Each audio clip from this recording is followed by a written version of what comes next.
Kalau khutbah kedua dengan doa, khutbah pertamanya dengan Al-Quran. Makanya kita suka dengar kan khotib nutup khutbah pertamanya dengan wal asr kadang-kadang, betul ya? Atau kadang-kadang innallaha ya'muru bil adli wal ihsan wa ita'i dzil qurba wa yanha 'anil fahsya'i wal munkari wal baghi. Nah itu. Atau juga ada yang begitu.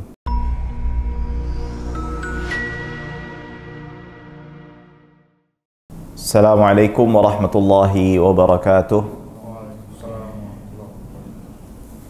Innal hamdalillah nahmaduhu wa nasta'inuhu wa nastaghfiruh wa natubu ilaihi wa nastahdihi wa na'udzu billahi min shururi anfusina wa min sayyiati a'malina. Man yahdihillah fala mudilla lahu wa man yudlil fala hadiya lahu. Asyhadu an la ilaha illallah wahdahu la syarika lahu. وأشهد أن سيدنا ونبينا محمدا عبده ورسوله اللهم صل وسلم على عبدك ورسولك محمد وعلى آله وصحبه ومن تبعهم بإحسان إلى يوم الدين. قال الله سبحانه وتعالى يا أيها الذين آمنوا اتقوا الله حق تقاته ولا تموتن إلا وأنتم مسلمون. Para ikhwah sekalian, alhamdulillah rabbil alamin, bersyukur kita kehadirat Allah Subhanahu wa taala, kita bisa berkumpul kembali untuk melanjutkan kajian kita, pembacaan serta penjelasan kitab Al-Yaqut An-Nafis fi Madhhab Ibn Idris karya Sayyid Ahmad Ibn Umar Asy-Syatiri rahimahullahu wa radhiya'an. Kita masih di pembahasan berkaitan dengan sholatul Jumu'ah, dan kita masuk kepada pembahasan arkanul khutbatain, rukun-rukun daripada dua khutbah. Tentu kita mengetahui bahwasannya diwajibkan atau diharuskan dalam rangkaian sholat Jumat itu untuk didahulukan dua khutbah sebelum sholat dilaksanakan. Nah, lalu bagaimana tata cara pelaksanaan daripada dua kali khutbah itu? Penulis pada bab ini akan menjelaskan mengenai rukun-rukun yang harus dipenuhi dan dilakukan ketika menyampaikan atau memberikan khutbah. Nah, penulis rahimahullahu ta'ala mengatakan arkanul khutbataini khamsatun. Rukun-rukun khutbah ini ada 5. Artinya 5 hal ini harus dipenuhi, harus dijaga, jangan sampai tertinggal, terlewat. Bila tidak, mengharuskan seorang khotib untuk mengulangi khutbahnya kembali. Yang pertama adalah hamdulillahi fihima, ya, mengucapkan alhamdulillah, ya, memuji Allah dengan mengucapkan alhamdu, ya, dan menggunakan lafzul jalalah Allah, ya. Jadi alhamdulillah, ya, alhamdulillah atau hamdan lillah, nahmadullah. Intinya masih menggunakan kata yang akarnya itu terdiri dari 3 huruf ha, mim, dal, ya. Nahmadullah, ahmadullah, hamdan lillah, ya. Innal hamda lillah. Intinya masih ada ha, mim, dal, ya, baik menjadi ahmadu, nahmadu, hamdan, alhamdu, dan seterusnya. Dan juga harus menggunakan apa? Lafzul jalalah, Allahu subhanahu wa ta'ala. Lalu bagaimana bila seorang khatib, ya, membacakan ayat yang terdapat di dalam ayat tersebut alhamdulillah, hamdalah, ya, seperti ayat kedua dari suratul Fatihah, alhamdulillahi rabbil alamin. Maka dilihat niat daripada dia membaca ayat tersebut, atau dia membaca dalam salah satu ayat alhamdulillahilladzi khalaqas samawati wal ard wa ja'ala adh-dhulumati wan nur. Nah, itu maka dilihat apakah dia niatnya tersebut memang memuji Allah Subhanahu wa taala, ya, atau sebelum saya lanjutkan ada 4 kemungkinan di sini. Pertama, memuji Allah Subhanahu wa taala. Yang kedua, hanya sekedar dia niat membaca ayat saja. Yang ketiga adalah niat kedua-duanya. Niat kedua-duanya. Yang keempat adalah tidak berniat apapun, nanti dia hanya sekedar membacakan saja, mengucapkannya saja keluar dari mulutnya firman Allah Subhanahu wa taala. Apakah ya ayat yang dibacakan ini telah terhitung sebagai melaksanakan ya rukun untuk memuji Allah Subhanahu wa taala di dalam khutbah Jumat ya? Nah, jadi sekali lagi 4 kemungkinan. Pertama, niat hamdalah dengan membacakan ayat ya. Bacakan ayat nih, alhamdulillahirabbil alamin ya. Yang kedua adalah niat baca Quran. Yang ketiga adalah niat kedua-duanya, niat hamdalah, niat baca Quran. Yang keempat adalah nggak niat apa-apa. Jadi udah secara ini aja, spontanitas dia mengucapkan atau membacakan ayat tersebut yang berisikan di dalam ayat tersebut hamdalah.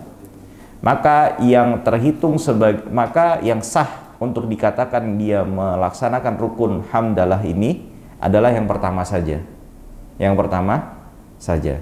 Bila dia niat baca Quran ya udah nggak terhitung, tidak terhitung sebagai hamdalah. Lalu kalau misalnya terhitung, lalu kalau kenapa yang ketiga ini bila berniat hamdalah dan niat membaca Al-Quran juga tidak sah? Karena baik membaca hamdalah, memuji Allah Subhanahu wa taala, dan membaca Al-Quran adalah 2 kewajiban yang harus ada di mana? Di dalam 2 khutbah Jumat. Jadi nggak bisa digabungkan kedua-duanya karena masing-masing adalah 2 kewajiban yang berbeda, tidak bisa dilakukan di dalam 1 kali secara sekaligus. Jadi harus masing-masing dilaksanakan secara terpisah. Itu seperti halnya apa? Misalnya kita sholat zuhur kan 4 rakaat, niatnya sholat zuhur plus asar, nggak bisa kan begitu kan? Jadi harus 4. Nah, jadi harus seperti itu. Nah, apalagi kalau atlaq, dia hanya sekedar baca aja, nggak niat dia ini tujuannya apa, ya, maka ini tidak sah. Nah, jadi intinya yang sah dikatakan dia telah memenuhi, melaksanakan rukun alhamdulillah adalah ketika dia berniat apa? Memuji Allah Subhanahu wa taala. Baik. Lalu selanjutnya adalah as-salatu 'ala nabi sallallahu alaihi was-salatu 'ala nabi sallallahu alaihi wa alihi wa sahbihi wa sallama fihima ya. Bersalawat kepada Nabi Muhammad sallallahu alaihi wasallam, keluarganya, sahabatnya, dan juga salam, mengucapkan salam ya pada kedua khutbah. Jadi seorang khatib ketika ya mengucapkan atau menyampaikan khutbahnya, dia diharuskan untuk apa? Bersalawat kepada Nabi Muhammad sallallahu alaihi wasallam. Ya, hal ini berdasarkan hadis yang dikeluarkan Imam Al-Baihaqi di dalam kitab Dalailun Nubuwah, wa ju'ilat ummatuka wa ja'altu ummataka ya la tajuzu alaihim khutbatun ya hatta yashhadu annaka abdi wa rasuli. Kata Allah Subhanahu wa taala, dan aku tidak memperbolehkan umatmu wahai Muhammad sallallahu alaihi wasallam untuk menyampaikan khutbah melainkan sampai mereka memberikan syahadah ya, persaksian bahwasannya engkau Muhammad adalah hambaku dan rasulku. Termasuk di dalam syahadah ini adalah bersolawat kepada Nabi Muhammad sallallahu alaihi wasallam. Terlebih lagi ya Allah Subhanahu wa taala juga berfirman wa rafa'na laka dzikrak. Artinya dan kami mengangkat penyebutan namamu. Para ulama memberikan tafsiran, artinya tidaklah nama Allah disebut melainkan bersamaan dengan itulah juga nama Nabi Muhammad juga disebutkan. Ketika kita diharuskan untuk memuji Allah, di situ jugalah kita memuji dengan apa? Rasulullah sallallahu alaihi wasallam dengan bersalawat kepadanya. Ya. Nah, kan di sini disebutkan oleh penulis, perhatikan, salawat kepada Nabi Muhammad sallallahu alaihi wasallam, keluarganya dan sahabatnya.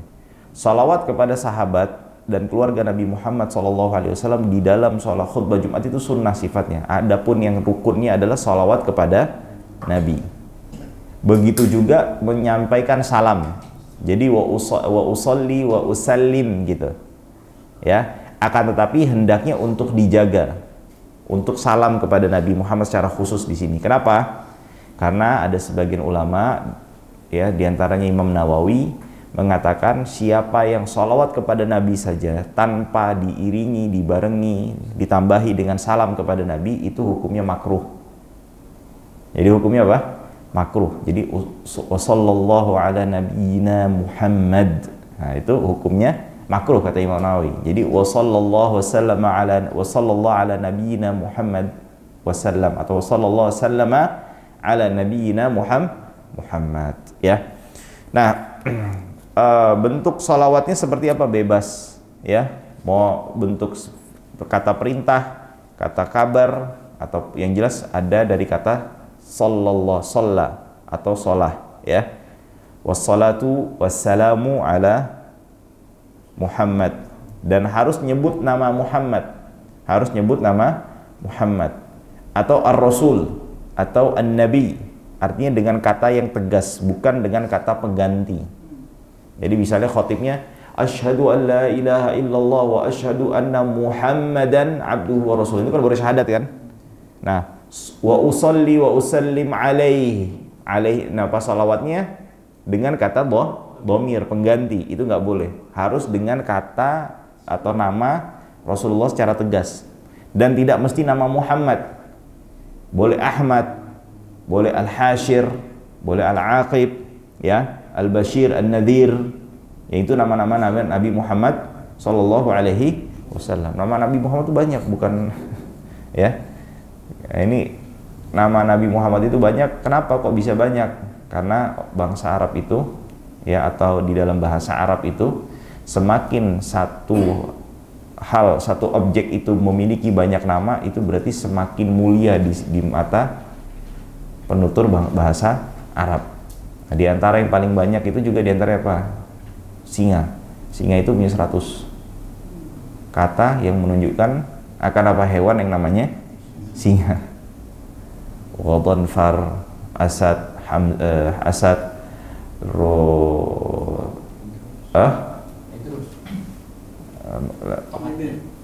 iya, fahad, banyak lah pokoknya, banyak. Suyuti itu ngumpulin tuh. Suyuti itu kebiasaan tuh, suka ngumpulin. Ala kulli hal, ya. Nah, itu dia. Lalu yang selanjutnya adalah al-wal wasiyatu bittaqwa fihima. Nah, jadi alhamdulillah, memuji Allah, salawat kepada Nabi Muhammad SAW, fihima di sini maksudnya apa? Di khutbah pertama, di khutbah kedua. Nggak boleh khutbah pertama aja. Alhamdulillah, salawat kepada Nabi Muhammad SAW khutbah pertama saja, khutbah kedua nggak ada, ya. Jadi yang termasuk harus ada di kedua khutbah ini, khutbah pertama maupun khutbah kedua, adalah wasiat takwa, ya. Jadi kita mewasiatkan takwa kepada siapa? Kepada kaum mukminin dan kaum mukminat. Hal ini berdasarkan sebuah hadis yang dikeluarkan Imam Muslim. Rasulullah SAW keluar menemui para sahabatnya sambil bertumpu kepada Bilal, lalu beliau menyuruh kepada para sahabatnya bitaqwallah wa hatha ala ta'atih, dan memotivasi para sahabat untuk taat kepada Allah Subhanahu wa taala, ya. Dan juga khutbah yang masyhur, fa inna asdaqal hadithi kitabullah wa khairal hadi hadyu Muhammadin sallallahu alaihi wasallam, dan seterusnya. Syarrul umuri muhdatsatuha wa kullu muhdatsatin bid'ah, ya. Nah, itu di sini nunjukin apa? Taat untuk senantiasa meniti jalannya Rasulullah SAW dan menjauhi apa-apa yang bertentangan dan menjauhi hal-hal baru yang bertentangan dengan ajaran Nabi Muhammad SAW. Catat, hal-hal baru bertentangan. Kalau hal-hal barunya tidak bertentangan, itu bukan bid'ah. Ya, itu pasti dipahami benar-benar. Hal-hal baru bertentangan. Jadi lihat, baru nih, ada hal baru nih dalam ini, lihat bertentangan nggak dengan agama. Kalau nggak bertentangan, bukan bid'ah, Jelas ya? Nah, contoh kayak misalnya apa? Nggak setiap yang baru itu pasti bid'ah, enggak. Contoh kayak Imam Syafi'i itu mensunnahkan di dalam al-umnya itu, kalau kita baca amin, tambahin jadi waladhdallin, amin, rabbal alamin. Ada nggak cari hadis rabbal alamin itu tambahan? Insya Allah ngubek-ngubek, insya Allah ya. Bukan saya nggak memastikan, tapi kelihatannya nggak bakal nemu. Nah, tapi apakah bid'ah yang terlarang? Enggak, karena tidak bertentangan. Baik. Nah, jadi dan wasiat takwa ini ya bisa juga mengingatkan untuk mempersiapkan kematian, bisa juga begitu. Tapi kalau mengingatkan dalam bentuk hati-hati sama dunia nggak cukup. Ya. Jadi kita wasiat takwanya ya, ngingetin dunia nggak cukup. Karena kenapa? Kadang orang fasik pun juga suka ngingetin, ente ngapain dunia mulu, ya kan? Dunia nggak dibawa mati, mending majelis sama kita orang, ya bener nggak? Salah nggak? Tapi majelisnya, nyekek botol, ya kan? Betul kan? Nah, jadi itu nggak ada perbedaan. Maka kata para ulama nggak cukup kalau cuman ngingetin dunia. Tapi kalau ngingetin mati bisa, boleh masuk ke dalam wasiat takwa. Ya. Nah, lalu selanjutnya adalah wa qira'atu ayatin minal Qur'ani fi ihdahuma, dan membaca Al-Qur'an di salah satu dari kedua khutbah dengan syarat ya dengan syarat ayatnya itu difahami konteksnya, ya. Jangan cuman thumma nadhar, lalu melihat apa ini, kan ada ayat thumma nadhar, ini apa nih, konteksnya bicara apa ini ayat ini, yang mau dibacakan khotib ini tentang apa, isi dari pesan ayatnya itu, ya kan. Kadang ayat kalau dipotong juga nggak bagus juga kan, jadi nggak tahu maksudnya. Bahkan bisa jadi maksudnya adalah, bahkan maknanya bisa berubah menjadi hal yang salah. Kayak contoh fawailul lil musallin, udah cukup di situ aja. Celakalah bagi orang yang melaksanakan sholat. Nah, jadi harus jelas konteksnya. Nah, apakah harus satu ayat full? Nah, itu jadi khilaf lagi. Kan tadi disampaikan ayatnya itu harus jelas isi pesannya, ya. Nah, pertanyaannya, apakah harus satu ayat full dibacakan? Kayak misalnya ya ayyuhalladzina amanu taqullaha haqqa tuqatih. Nah, itu kan belum selesai kan? Benar ya? Tapi ada pesannya jelas kan? Wahai orang beriman, bertakwalah kamu kepada Allah Subhanahu wa taala dengan sebenar-benarnya takwa. Jelas isi pesannya. Tapi apakah harus dilanjutkan sampai ayat itu berakhir dalam satu ayat itu saja? Apa cukup itu? Nah, Ibnu Hajar mengatakan harus sampai full satu ayat. Ar-Romli mengatakan cukup kalau sudah pesannya jelas, ya. Nah, itu dia. Lalu yang selanjutnya, sebelum itu dalilnya mana harus kita membaca Al-Quran? Dalam sebuah hadis dikeluarkan Imam Muslim, an Ummi Hisham binti Harithah ibn Nu'man qalat, ia berkata, ma akhadtu qaf wal Qur'anil Majid illa an lisani Rasulillah sallallahu alaihi wasallam yaqra'uha kulla yaumi jumu'atin 'alal minbari idza khataba nas. Jadi ada seorang sahabat perempuan namanya Ummu Hisham binti Harithah. Ia berkata, saya menghafal surat Qaf itu dari Rasulullah sallallahu alaihi wasallam. Bagaimana tuh cara ngafalinnya? Karena Rasulullah tiap berada di atas mimbar itu senantiasa membacanya surat Qaf. Surat Qaf itu dibaca full sama Rasulullah, sampai karena saking tiap pekannya diulang-ulang sampai ini Ummu Hisham ini hafal. Nah, juga di dalam hadis ini karena ada ihtimal, kemungkinan bisa jadi Ummu Hishamnya ini tinggal dekat masjid sampai terdengar isi khutbahnya, khutbah yang disampaikan oleh Nabi, atau bisa jadi Ummu Hisham juga ikut serta sholat di dalam, atau sholat Jumat bersama Rasulullah sallallahu alaihi wasallam. Maka itu ulama Syafi'iyah mengatakan apa? Boleh perempuan menghadiri sholat Jumat.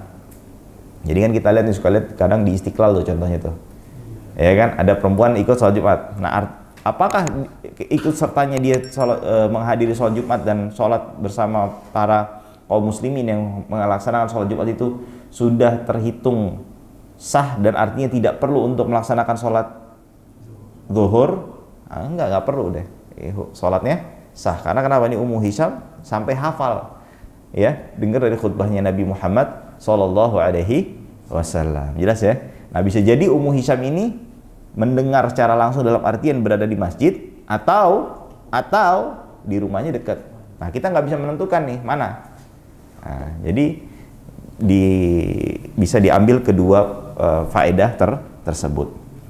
Nah, di sini dikatakan fi ihdahuma, di salah satu di antara kedua khutbah. Akan tapi para fuqaha Syafi'iyah itu menyatakan kalau di akhir khutbah pertama itu lebih afdol. Di akhir khutbah pertama lebih afdol. Kenapa? Supaya mirip sama nanti khutbah kedua itu ditutup dengan doa. Kalau khutbah kedua dengan doa, khutbah pertamanya dengan Al-Quran. Makanya kita suka dengarkan khotib nutup khutbah pertamanya dengan wal asr kadang-kadang, betul ya? Atau kadang-kadang innallaha ya'muru bil adli wal ihsan wa ita'i dzil qurba wa yanha 'anil fahsya'i wal munkari wal baghi. Nah, itu. Atau juga ada yang begitu, ya. Ala kulli hal. Lalu selanjutnya adalah wad du'a'u lil mu'minina fil akhirah, dan doa kebaikan untuk segenap kaum mukminin di khutbah yang terakhir. Di khutbah yang apa? Terakhir. Jadi doanya kebaikan.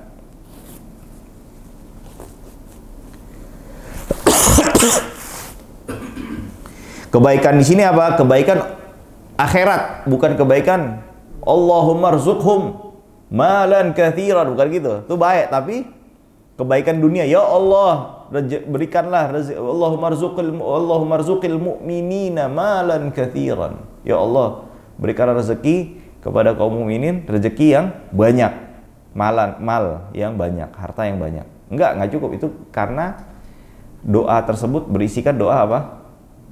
Doa dunia. Bahkan sebagian fuqaha seperti mazhab Hanbali itu mengatakan siapa yang doa di dalam sholat doanya minta dunia, sholatnya batal. Minta duit di dalam sholat gak boleh. Kalau mau minta duit nanti di luar sholat. Habis sholat. Iya, kan masih dalam sholat. Iya. Itu makanya hati-hati ya. Karena kenapa? Maksudnya hati-hati ini Anda sampaikan begini supaya apa? Karena ada sebagian fuqaha walaupun dalam mazhab Syafi'i nggak ada masalah, tapi mazhab Hanbali mengatakan apa? Nggak sah. Jadi ibaratnya kita menghindari sesuatu yang insya Allah sah di setiap mazhab. Mazhab Hanbali sah, ya mazhab Syafi'i juga. Nah, kalau kita pas lagi sujud, ya Allah minta duit, ya Allah, gitu kan. Mazhab Hanbali nggak sah. Apalagi kalau bisa ternyata makmum kita ada orang ada yang bermadzhab Hanbali, kedengeran lagi, wah langsung farokoh deh tuh.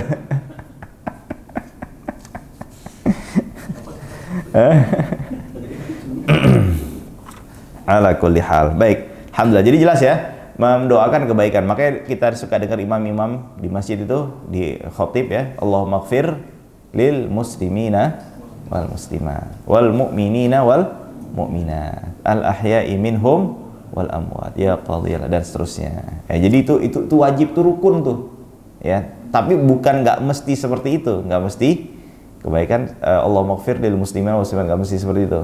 Allahumma arham al muslimin wal bisa. Allahumma hdi al muslimina wal muslimat, bisa begitu. Allah memberikan hidayah kepada kaum muslimin dan muslimat. Baik. Lalu yang selanjutnya adalah syurutul khutbatain, syarat dua khutbah. Syurutul khutbataini 13. Syarat dua khutbah ini ada 13. Banyak ya? Ini hanya khusus pada khutbah Jumat aja. Adapun pada khutbah selain khutbah Jumat hanya sekedar ya memperdengarkan, terdengar, dan khotibnya harus laki-laki ya, dan Imam Romli mengatakan harus berbahasa Arab. Kalau Ibnu Hajar tidak harus. Ini selain khutbah salat Jumat. Adapun salat Jumat ada 13.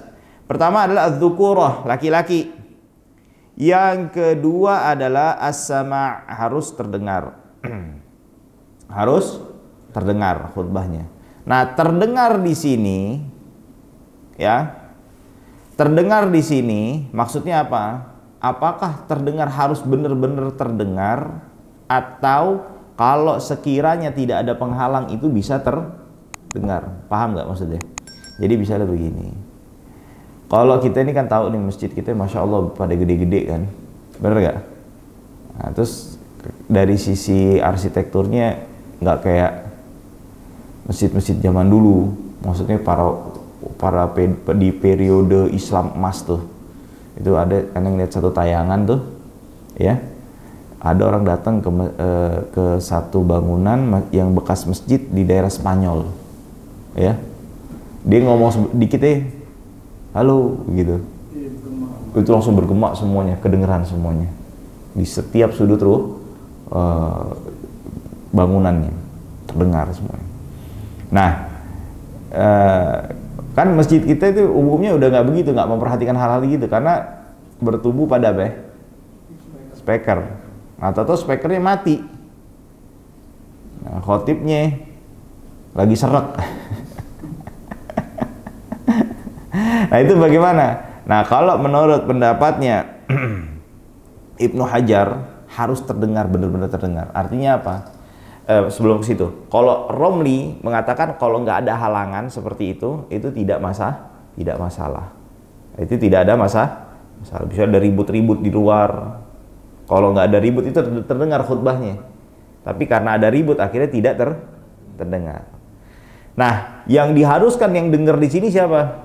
Mereka yang wajib dan sah sholat Jumatnya. Maksudnya sah di sini adalah dengan kehadiran mereka itu menjadikan sholat Jumatnya sah. Bukan yang hadirnya mereka ini dengan ketidakhadiran mereka itu sama aja. Kan ada yang begitu kan? Nah, itu seperti itu. Nah, lalu yang selanjutnya adalah wawuquha fi khittati abniyatin, dan berlangsungnya khutbah ini di tengah-tengah kota. Ya, di tengah-tengah kota. Ya, di tengah-tengah pemukiman, bukan kota, lebih tepatnya di tengah-tengah pemukiman dengan rumah permanen. Ya. Rumah permanen. Kalau badu kan rumahnya permanen enggak? Nah, ya. Wat taharah, dan harus bersih dari dua hadas kecil maupun hadas besar, anil hadatsaini. Nah, lalu bagaimana bila di tengah-tengah khutbah khotibnya misalnya buang angin, ya, maka dia wudhu lagi dan ulang dari pertama lagi khutbahnya. Nggak lanjut, enggak. Lain halnya kalau berhadasnya itu terjadi setelah khutbah yang kedua selesai. Kelar, ya, aqimis shalah, kan gitu biasanya kan. Terakhir gitu. Maksudnya dia ini. Kalau misalnya bisa segera dia memperbaharui wudhu, maka bisa langsung sholat. Tapi kalau waktunya antara wudhunya dia sama sholatnya dia itu lama, maka dia harus ngulang lagi khutbah dari pertama.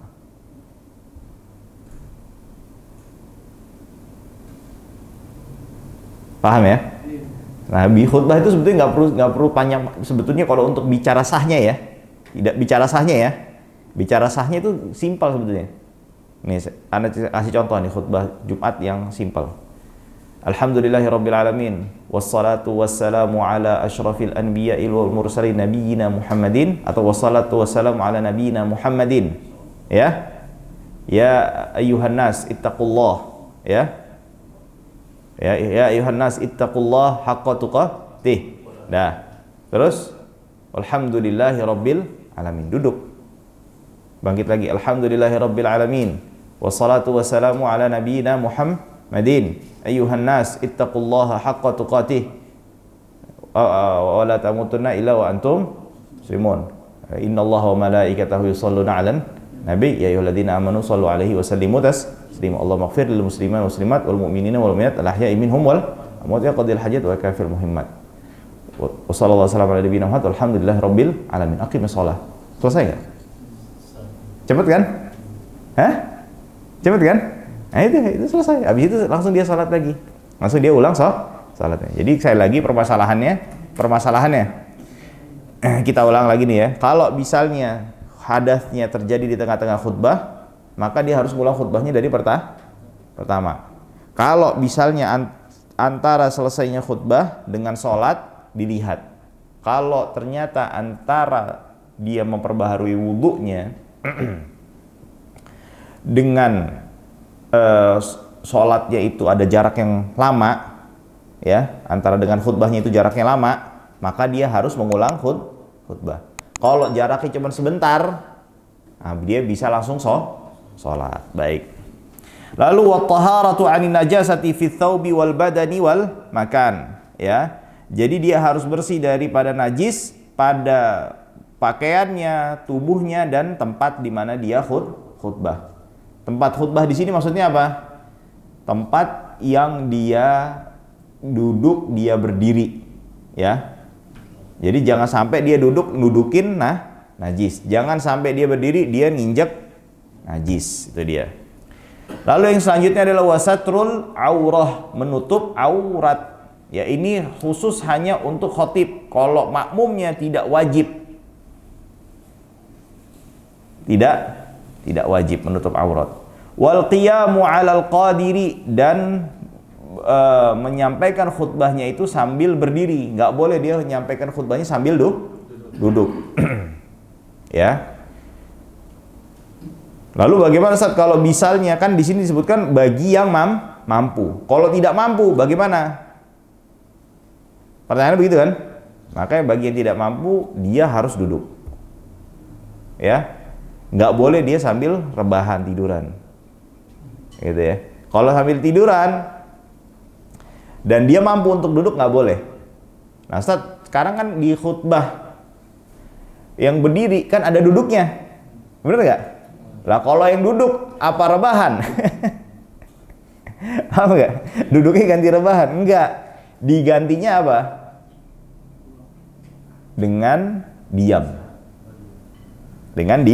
Diam, ya. Baik, lalu selanjutnya wal julusu bainahuma, dan duduk di antara kedua khutbah.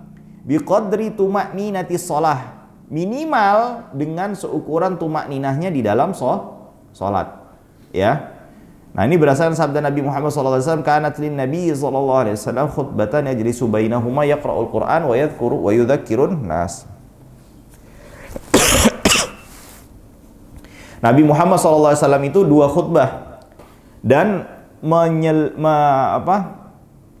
duduk di antara kedua khutbah lalu membaca Quran dan mengingatkan manusia. Artinya kalau duduk di antara dua khutbah ini ditinggalkan secara sengaja, hukumnya apa? Hukumnya apa? Tidak sah khutbahnya. Bahkan dalam mazhab Syafi'i, walaupun dia ninggalinnya lupa, tetap tidak sah. Dia harus ulang lagi khutbahnya. Ya. Lalu yang selanjutnya wal muwalatu bainahuma, dan harus mualah antara kedua khutbah. Nggak boleh ada apa? Jarak yang panjang antara selesainya khutbah pertama dengan memulai khutbah yang kedua. Sebagian ulama atau ulama Syafi'iyah dan termasuk Hanbali juga mengatakan, ya, afdolnya itu disukainya di antara dua khutbah itu seukuran membaca suratul Ikhlas dan membaca suratul Ikhlas.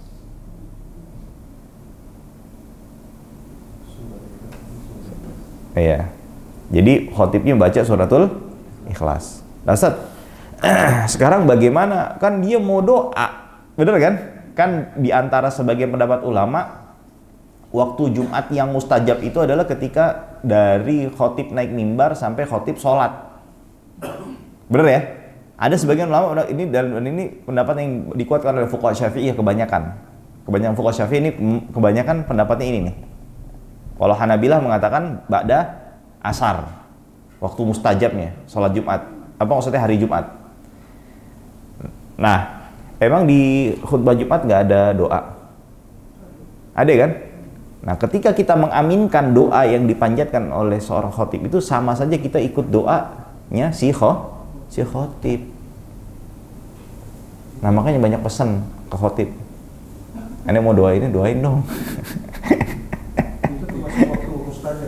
Iya, itu banyak dikuatkan oleh fuqaha Syafi'iyah, itu waktu mustajab. Iya. Nah, wal muwalatu bainahuma. Nah, maka ada juga bahkan mualahnya harus berkesinambungan apa? Antara kata-katanya. Jadi jangan, wahai sekalian manusia,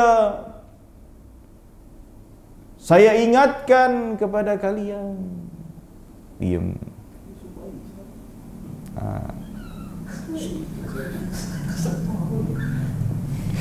Nah, itu dia. Jadi,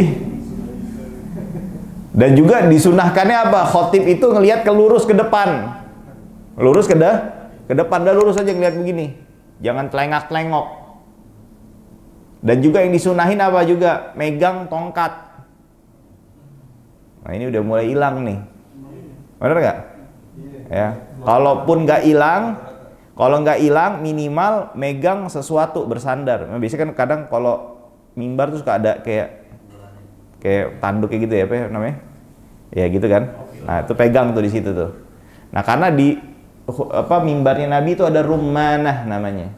Mimbar Nabi itu ada rumanah namanya. Rumanah itu apa? Jadi mimbarnya Nabi itu begini nih. Nah, gini. Gini ya. Ya kan? Nah, terus ada begininya nih. Nah, Nabi itu berpegang sama ini, bersandarnya. Bukan tongkat ya? Iya, boleh tongkat, boleh ini. Nempel gitu. Iya. Jelas ya? Jadi jangan khotib, jangan kayak gitu. Iya. Enggak, itu kurang afdol. Yang afdolnya khotib apa tetap niat ke depan. Yang lirik nggak apa-apa. Yang jelas kepalanya, lehernya jangan kemana-mana. Lalu yang selanjutnya al-mu'alatu bainahuma wa bainas shalah.